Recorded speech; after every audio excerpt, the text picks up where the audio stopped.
All right. So first, I hope you do well on your tournament. You want to say what the tournament you're in doing today? Yeah, so the one I'm doing today is just a local tournament in Temecula, in San Diego. It's called Spook Fest, which is ironic because it's not even October, but it's okay.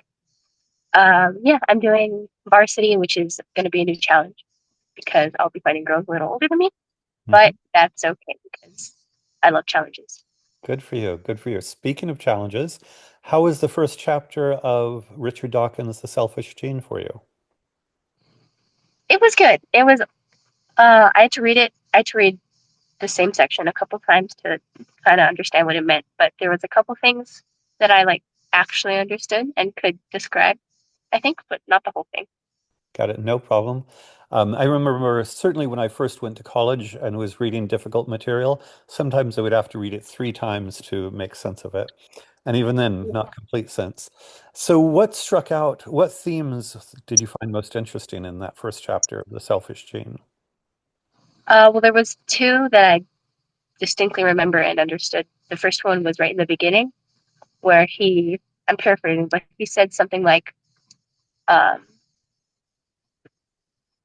a species isn't really intelligent if it doesn't understand evolution. So that means that humans weren't actually intelligent until Charles Darwin discovered evolution or figured out evolution, which I Mhm. thought was interesting because it depends on what you define intelligent as, the species. And then the second theme was him defining selfishness and altruism. And I meant to look up altruism. I just haven't yet. But what I've been getting from the book, or at least when he was giving examples, or he was giving examples in like wildlife. So an altruistic relationship um, would be when you're risking your life for another or for another member of your species. Whereas selfishness, you'd be, I mean, selfish and not risking your life for anything. Got it. Did you know about praying mantises?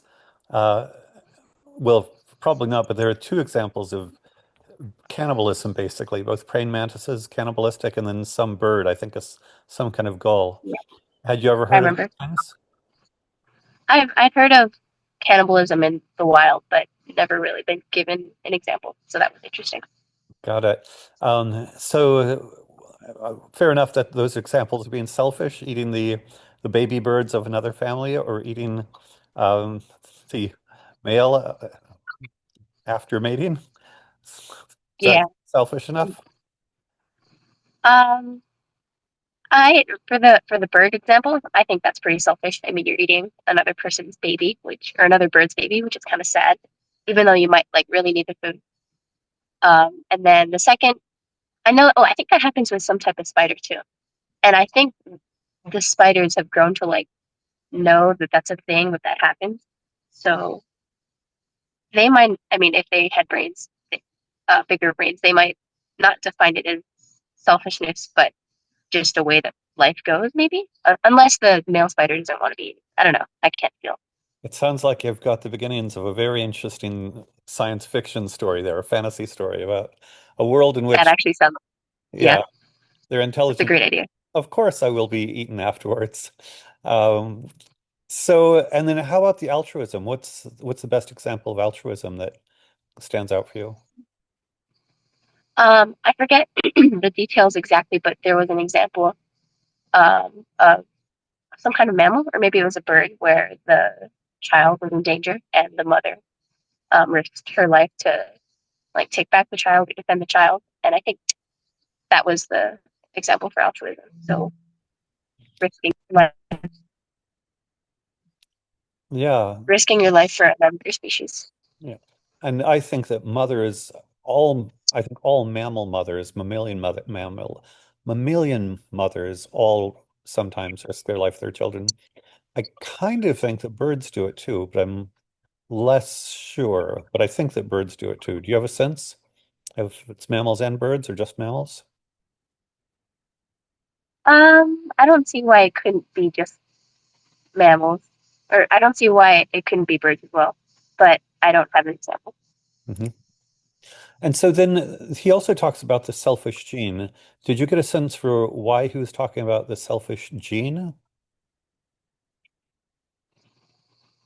Um, well, he was trying to explain his opinion about how and why the gene, which I think refers to human, is selfish, but I'm not actually exactly sure how to describe it. Got it. Do you have a sense for, do you know anything about genes at all or genetics? I know the basics like hereditary genes and traits and things like that, but I'm not some kind of scientist in that area. Okay. So why do, I guess the question is, you could talk about selfish human beings or altruistic human beings, selfish animals or altruistic animals. But why does he switch from talking about individual animals, individual humans or individual animals, to talking about genes and the notion that the genes themselves would be selfish? In his examples, he was, or at least when I think of it, when he's talking about like a bird, he's talking about the species as a whole. But I think when he refers to gene, like he's referring to the individual. And I feel like since our emotions are more complex, um, we can have more dynamic personality. So one human can be more selfish than the other. So you're thinking that, well, so you blanked out just a little bit. The video is rough for a minute. So I didn't quite get what you said about why gene rather than individual, or what's the distinction you're making? Oh, my bad. So I was saying how I think he refers to the gene as, or I know he defined his use of gene as the individual human being. And I thought that was interesting because in his examples, he was talking about like the species of that animal as a whole. And I think when he refers to the human gene, so the singular human, or I think he does that because humans can be more dynamic in their personality. So one human can be more selfish and one human can be more altruistic when you use his definitions. Got it. I guess then the puzzle that comes up for me is why would why would a mother sacrifice herself for her children? Um, I mean, if you, I think if you believe that the ultimate goal for all organisms is to reproduce or to get their genes into the future, then it would make sense for a mother to want to protect her child because her child carries her genes and she birthed it, I guess. I'm not a mother yet, so I wouldn't know the instincts, but I think that's it. Would the same logic apply to a father? I think it depends on that species behavior. Like with humans, I know it depends. My father would, and maybe for like specific other animals where there's like co-parenting. Because I know sometimes the mother is left to raise the children of the animals, but I think for the species that do co-parent, I think that's true also. Which makes sense that it might vary by species, but the logic that you explained to me about why mothers might sacrifice themselves for their children was that you said something like the species wants to continue, or to use Dawkins' language, the gene wants to perpetuate itself. And so if the child has half the mom's genes, then the mom, if we wanted to use this kind of logic, the mom would be willing to sacrifice 50% of the time to save her baby's genes, or does it not work that way? I don't think it works that way. I feel like you can't just go, oh, I got, I rolled the dice and I got one instead of two. I'm not going to sacrifice my life for my baby. I think it's deeper than just probability. Um, and especially, not especially, but even if your offspring is only 50% you, it's still your species and it's still your young. And besides just like, oh, I want my species to live, I think there's like a motherly instinct, at least for most animals. I don't know about all, but I think that's what I think. Right. And again, one of the things we're sort of trying to explain is where does the motherly instinct come from? That is it just kind of magic fairy dust or My understanding is you have a pretty scientific worldview and not a religious worldview. Is that correct? Yes, mostly. So if you had a religious worldview, you could say, God made mothers to love their children. But if it's all science and therefore all evolution, then we need an evolutionary explanation for why mothers love their children. And I guess I'm wondering, do you think that perpetuating the genetic line is at least part of the explanation for why mothers not only love, but would be willing to sacrifice themselves for their children? I think that's part of it.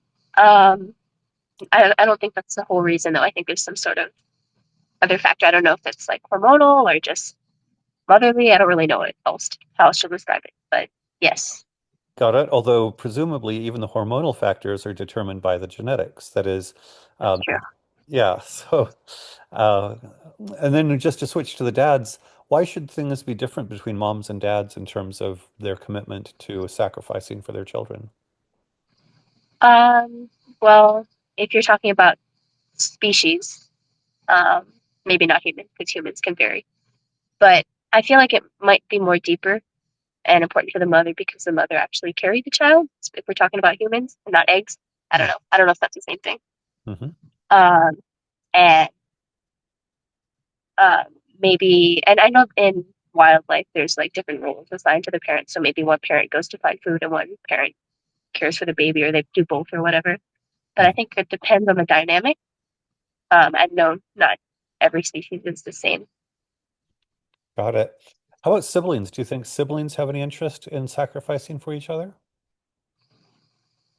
I think if we're talking about non-human species, I'm not sure because I can't see like a little nest of baby birds. Like one baby bird is like, I don't know, getting captured by a big bird, and then the other baby bird's like, no, take me. I don't know. I can't see that happening just because they're babies and they don't know anything. Mm-hmm. But if I don't think they have the same relationship as the parent-child, Mm-hmm. um, especially not humans, Mm-hmm. I guess. But I would, I mean, I would try to save my brother, but I think that's because we have a deeper emotional connection.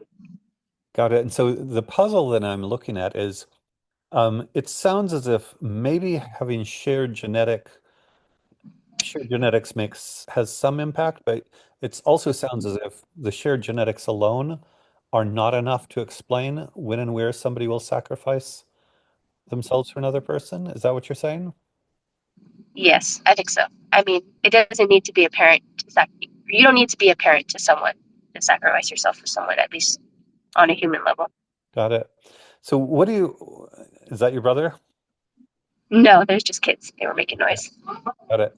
We'll wrap up in a minute, but what do you make of this project of trying to explain selfishness versus altruism based on genetic commonality?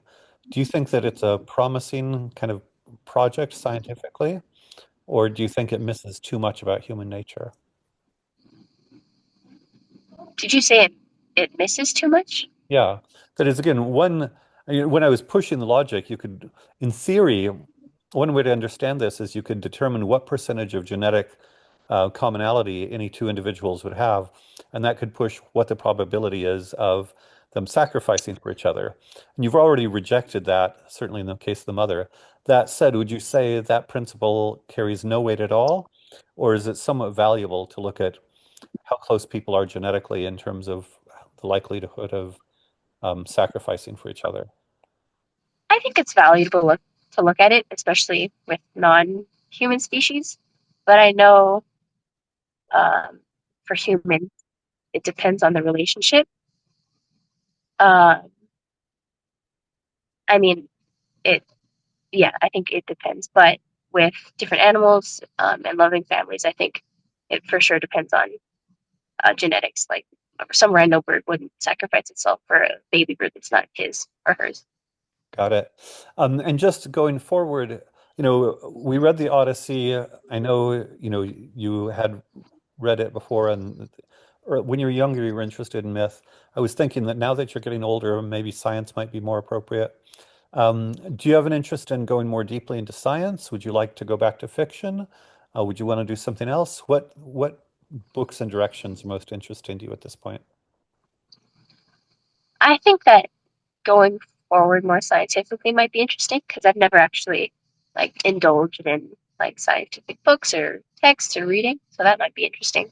I've done a lot of fiction, Okay. so That was my yeah, sense. You're kind of ready to start exploring science. Was this yeah. chapter just a little bit too difficult, or was it completely okay? This was okay. I think I just um, need to read it a couple times, but that's okay.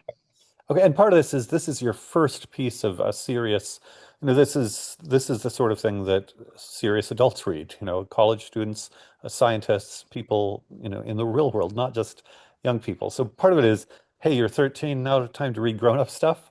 So let me look around and I'll find something else interesting in science. It's a little bit different because I think especially the whole issue of evolution and behavior is super interesting. And you can already see Yeah. that when I say puzzles, yeah, genetics probably has something to do with it, but it's not the whole thing. And exactly how or exactly what that means or exactly in what way genetics influence behavior um, may be worth exploring in different ways. Fair enough? Yes, for sure. Okay. In which case, have a wonderful time at your tournament, and I will find something else for us to read soon, okay? Thank you. You're Of welcome. course. Bye-bye.